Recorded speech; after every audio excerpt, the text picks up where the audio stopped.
Hello and welcome back to my FPL channel. I'm FPL Dean and today you're here for Game Week 26 preview, my transfer plans, my current notes for Game Week 25, of which is still one game to go. What we do know is it's been a much lower scoring game week so far compared to Game Week 24, and there's a number of reasons behind that. There's been a number of star performances yet again. We've had yet another hat-trick in the Premier League from someone entirely new that we're going to talk about a little bit later on. But without further ado, please smash a like on the video. And if you're finding me just for the first time, or if you haven't already done so, please feel free to subscribe. And without further ado, let's jump into it.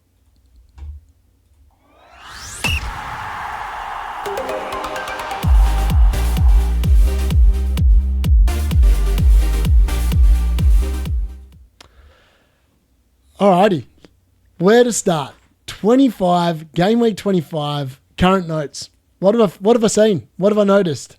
Well, Moh Salah, the captaincy king, is still king.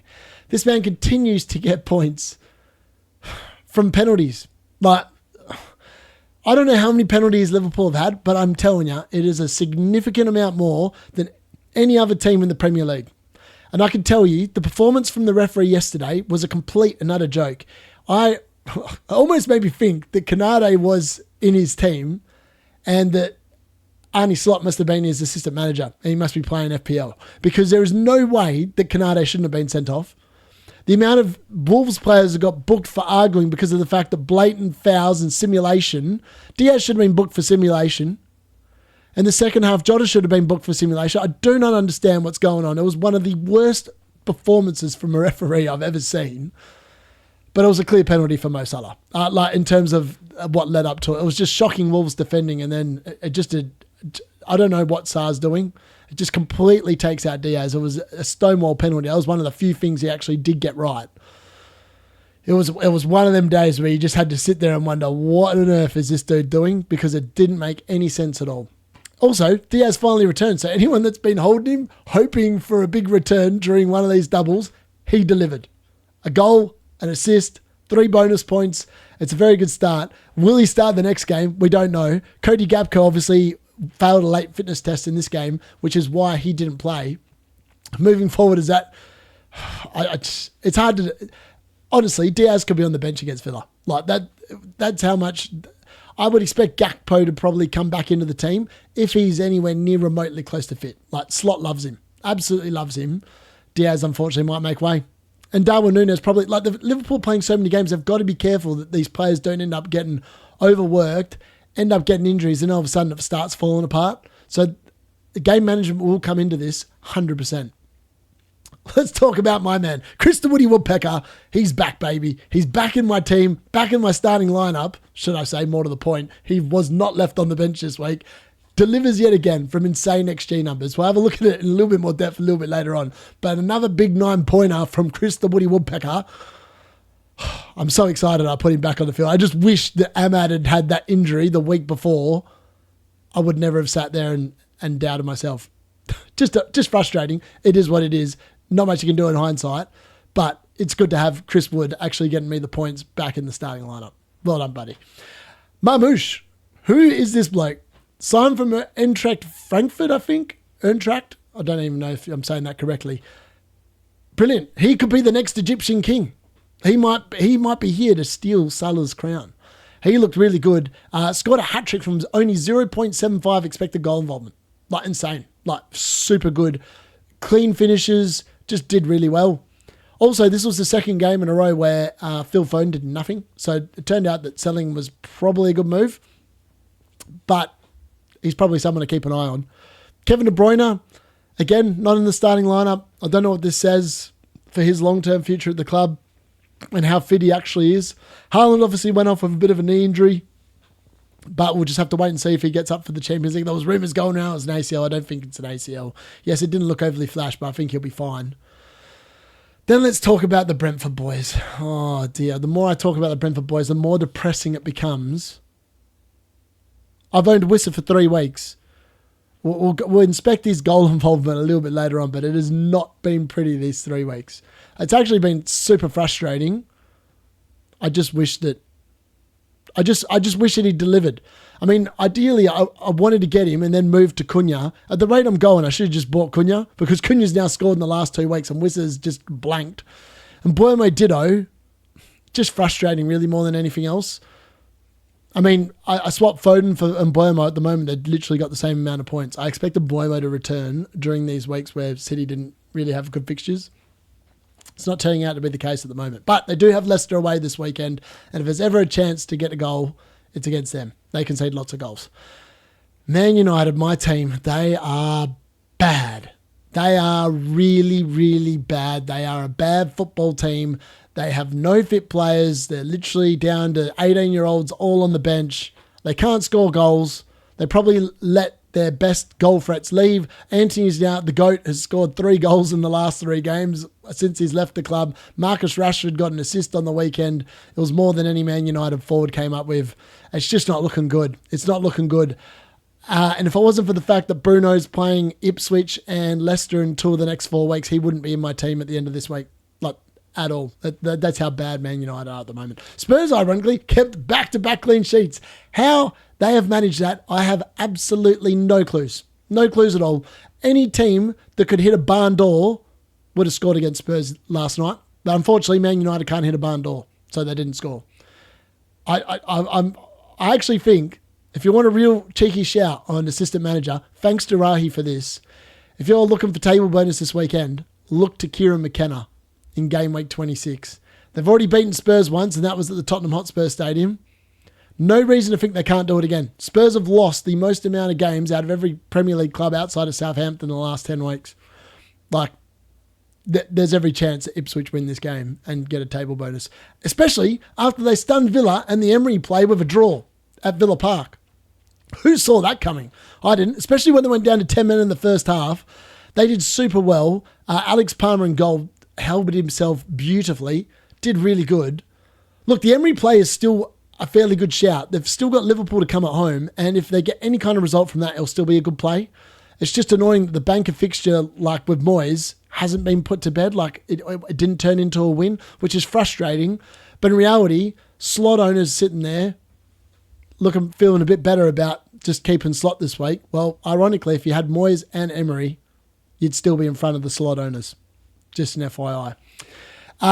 Injuries are starting to mount at multiple clubs, meaning different differentials are worth a look.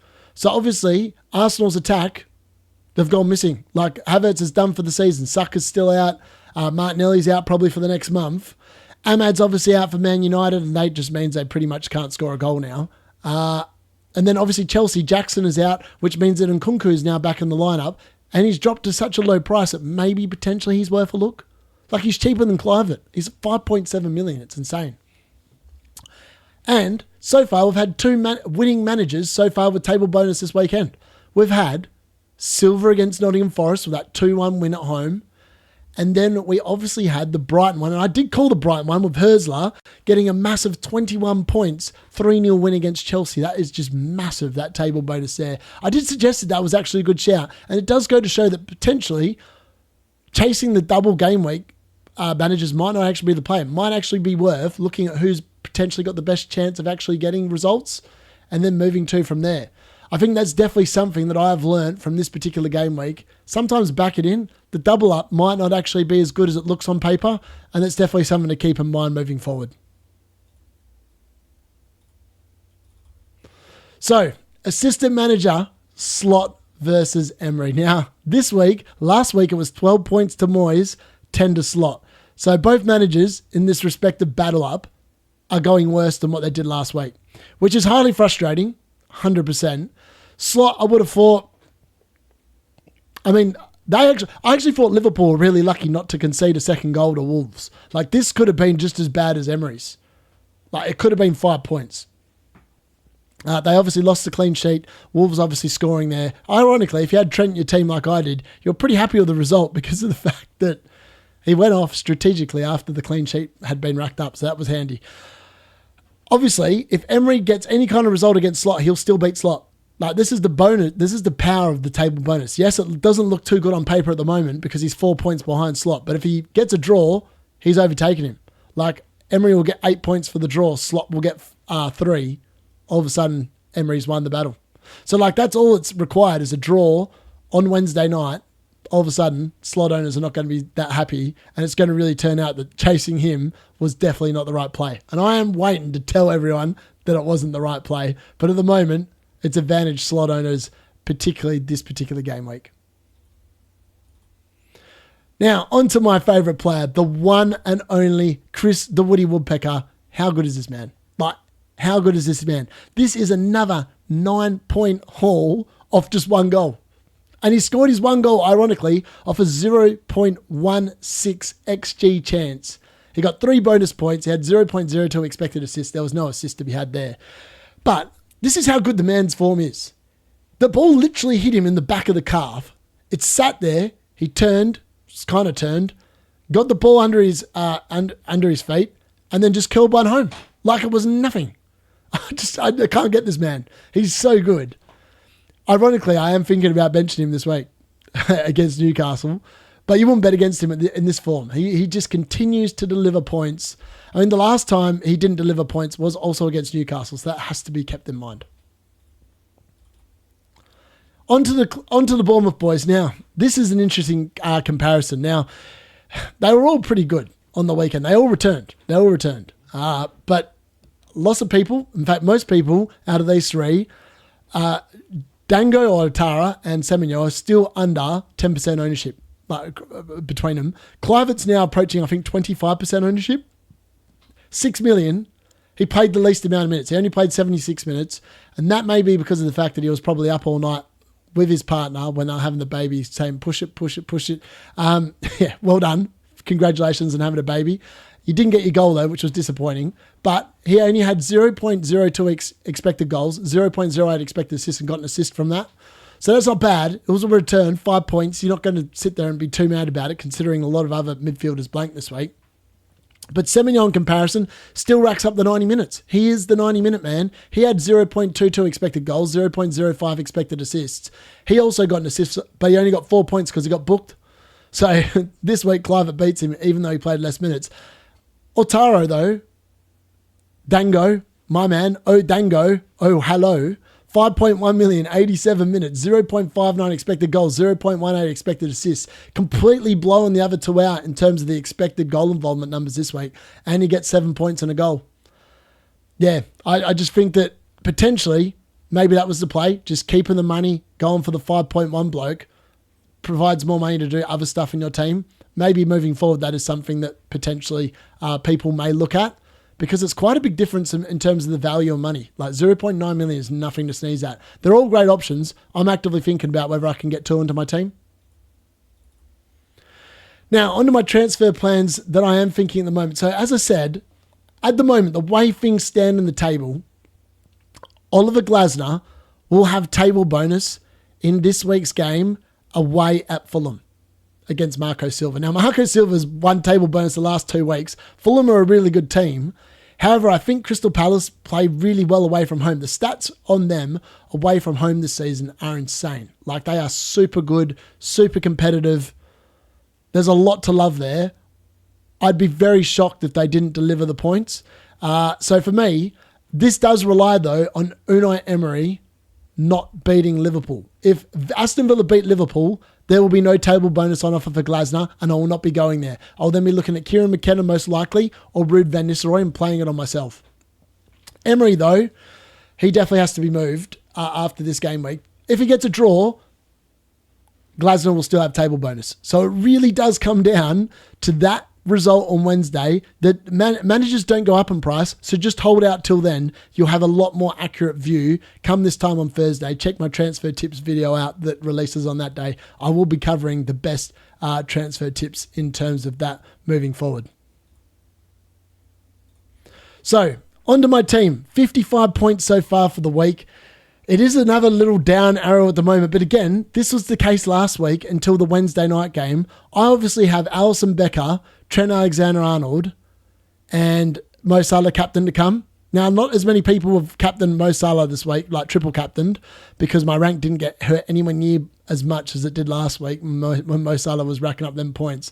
So people that sat there and thought triple captain looked better this week, probably isn't looking that way at the moment unless he pulls out an absolute blinder.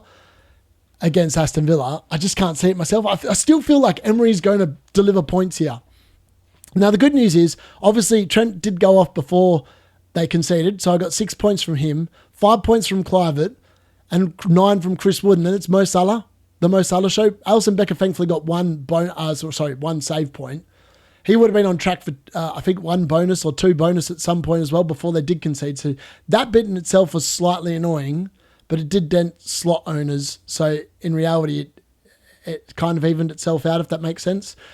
Obviously, I've got Emery there as well, covering the Villa assets. Honestly, I would love for Aston Villa to win, like Marcus Rashford to score a goal, and it's all over. Like, I'd just love that. It would be brilliant for my team. Will it happen? I'm not sure, but I'm definitely hopeful. I have belief. That's the reason why I picked Emery instead of Slot. Like, I could have moved Trent out this week, bought in another defender, and gone with Slot. I didn't, because there was no table bonus on offer, and I still feel like it's the right call. It's 4 points between them at the moment. If there's any kind of a draw, it's all over. So for me, it just made a lot of sense. I finally got the benching right. Bruno Fernandes, it didn't matter who I put on the bench really. I had Isaac, Wissa, Bruno, Palmer, all only get 2 points. So like, thankfully, I didn't leave 17 points like I did last week with Chris the Woody Woodpecker on the bench. So that's good. Robinson, obviously got that call slightly wrong with Milenkovic, but there was only a point in it, so I'm not too mad about that. Obviously, Bournemouth conceding was disappointing. They only conceded 0.79 expected goals as well. So that's highly annoying that I didn't get the clean sheet there.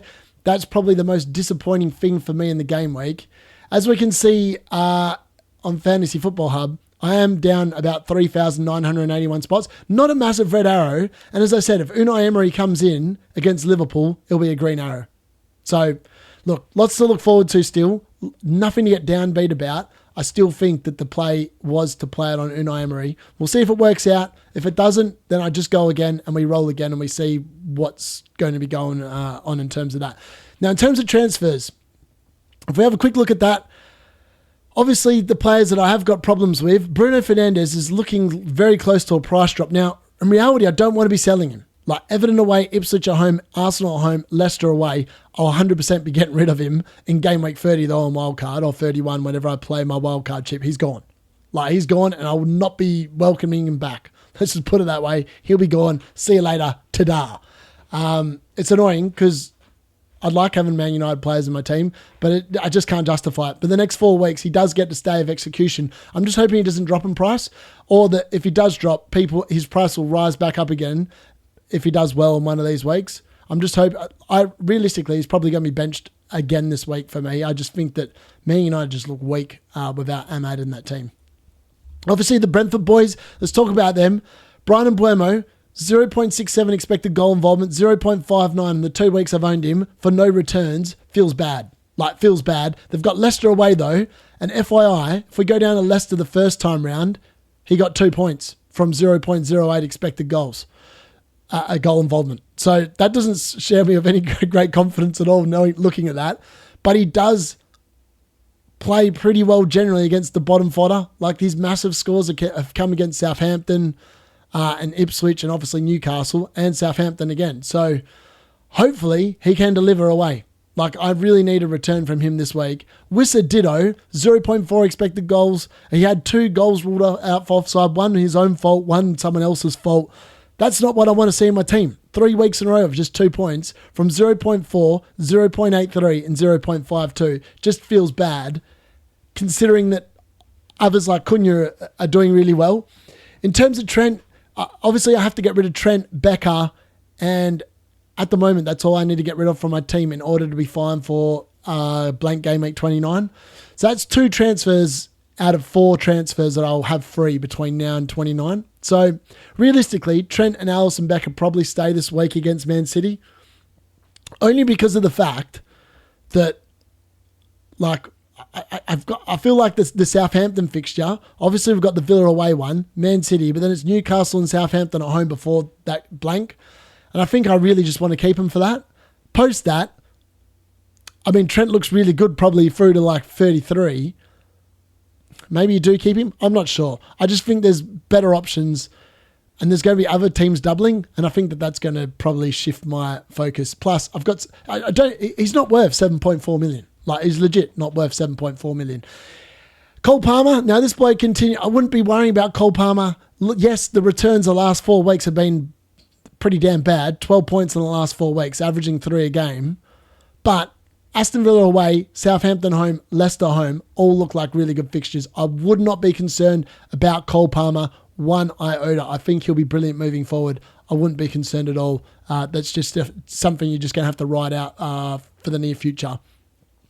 In terms of other problems that I've got, really, as I said, Bruno is the big problem. And then working out where I want to go to on the forward line. Now, realistically, Cunha looks amazing.